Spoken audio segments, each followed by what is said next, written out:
Guys, na nossa aula anterior, a gente estudou a inclinação da reta tangente. Estudamos reta tangente.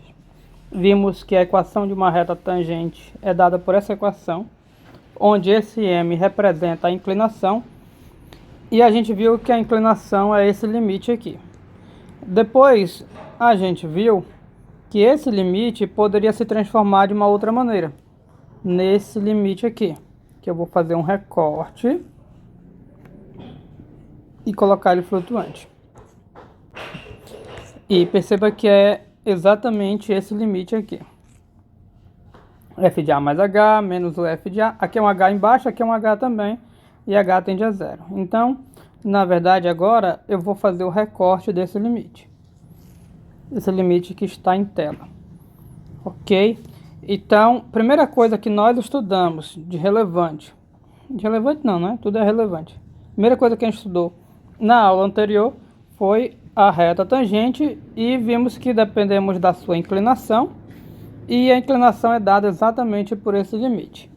Depois de estudarmos reta tangente, a gente foi abordar um outro conteúdo. Claro, a gente viu exemplos, ó, encontra a equação da reta tangente e a gente foi para outro conteúdo. Qual foi esse outro conteúdo? O conteúdo de velocidade. Nesse conteúdo de velocidade, nós vimos que a velocidade, nós fizemos um breve lembrete do ensino médio, falamos de velocidade média, comparamos com a taxa média, mas o ponto principal dessa parte de velocidade foi a questão da velocidade instantânea. Nós vimos que a velocidade instantânea era dada por esse limite, foi dada por esse limite. E a gente calcula a velocidade instantânea por esse limite. Instantânea no instante t igual a A. E podemos perceber que esse limite é exatamente esse limite. Ou seja, esse limite aqui ele já apareceu duas vezes. Ele apareceu como inclinação de reta tangente e como velocidade. Inclusive a gente concluiu que no caso de estarmos trabalhando com função de posição, a velocidade desse objeto coincide exatamente com a inclinação da reta tangente. Então a gente viu isso. Ou seja, aparentemente esse limite aqui ele tem uma importância, já que ele já apareceu em dois conceitos nossos.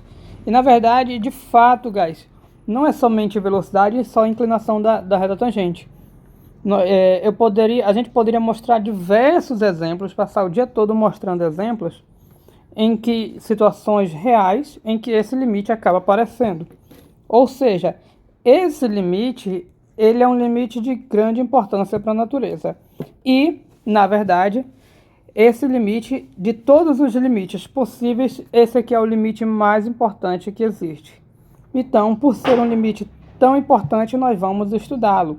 E quando a gente vai estudar uma entidade matemática, a gente costuma dar um nome. Na verdade, não só matemática.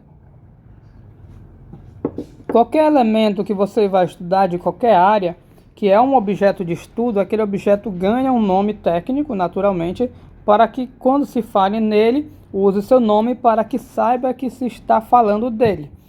Então, vamos dar um nome para esse limite. E esse limite, guys, é chamado de derivada de f em A. Isso é importante. É a derivada de f em A. Ou seja, esse A aqui, que aparece aqui, somado com H, que aparece aqui, ele faz parte do nome do limite, que é a derivada de f em A. É a famosa derivada. Provavelmente, se vocês têm colegas que já estudaram cálculo, com certeza vocês já ouviram falar nesse nome de derivada. Então, a famosa derivada tão comentada é, na verdade, esse limite. Se você já estudou cálculo e não lembra, sabe que derivada é um limite, esse limite. E a partir de agora, nós começaremos a estudar esse limite, algumas propriedades dele.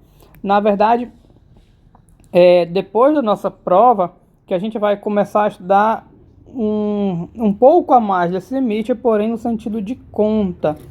Nós iremos ver que temos algumas técnicas que nos ajuda a calcular esse limite de uma maneira mais simples. Por enquanto, a gente vai explorar as aplicações desse limite, ok? Mas antes de explorar essas aplicações, nós iremos inicialmente e naturalmente ver alguns exemplos de cálculo desse limite. Já que é um limite tão importante, nada mais natural de nós resolvermos exemplos envolvendo essa tal entidade. Ok? Então, e aí no próximo vídeo a gente já passa um primeiro exemplo, onde a gente vai em busca de encontrar a derivada. E saiba que a partir de agora, encontrar a derivada de uma função em um número consiste em quê? Em calcular esse limite. E quando você está fazendo isso, você está apenas treinando esse limite para treinar cálculo de derivada, porque já sabe que esse limite ele é importante em várias áreas, como a gente já viu e como a gente já vai ver. E mais uma vez eu vou deixar de falar esse limite e vou passar a usar o termo derivada. Toda vez que você ouvir falar em derivada, já saber que eu estou me referindo a esse limite, ok? Aliás, derivada não, né? Derivada de uma função em um ponto. Então, tem dois elementos, dois nomes a mais que se fala a respeito da derivada. É a função e o ponto. Então, para eu derivar, eu preciso de função e de ponto, ou número. Às vezes o livro chama de número. Então, que nem esse exemplo 4, derivada de função, tá aqui a função e tá aqui o número. Normalmente ele dá um número específico, o número derivada no número 3, no número 5, aqui ele chamou de número A, e quando chama de número A, é que a gente não vai substituir o A por nenhum número, vai ser o A, vocês vão entender melhor no próximo exemplo, ok? Thanks.